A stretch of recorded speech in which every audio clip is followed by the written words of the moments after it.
TLS inatambua changamoto kubwa iliyolipata taifa letu kutokana na yaliyojiri kabla na baada ya uchaguzi mkuu mnamo mwezi Oktoba mwaka 2025.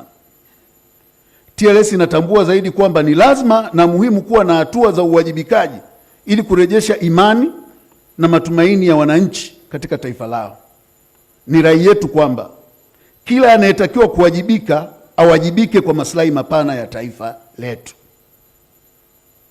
Katika kipindi hiki ni muhimu, na tuwaombe hata viongozi wetu wenye dhamana, anapokuwa hana jambo la muhimu sana kuzungumza, asizungumze jambo ambalo litatonesha mioyo ya wananchi.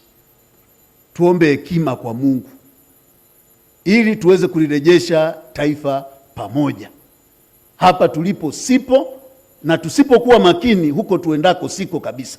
Tutafika mahali ambapo tutashindwa kurudi tulikotoka. Ni rai yetu kwamba zaidi kwamba tuangalie namna bora na shirikishi yenye kuaminika na wote, na msingi wa kutuongoza katika hili iwe ukweli, haki, uwazi na uwajibikaji. Ukweli, haki, uwazi na uwajibikaji. Hili litaturudishia matumaini. Nia yetu tuwape. Unajua, mtu anaweza asipate kitu, lakini akiona hata sefuria inachemka kumbe ni mawe, anaweza kahisi viazi vitapikwa, tutakula mchana. Kwa hiyo kelele na vilio vinaweza vikapungua. Tuangalie sana hilo. Na katika kusema hili, naomba nimnukuu Alex Borain katika kitabu chake A Country Unmasked, katika ukurasa wa 255 alizungumza kwa lugha ya kigeni. Naomba mimi nizungumze, kwa hiyo nikisoma Kiingereza kwa Kinyakyusa mtusikitike sana. To forgive after the acceptance of accountability and the responsibility by the person concerned is an act of grace, and give an offender a second chance. To ignore or overlook the offense is an act of impunity.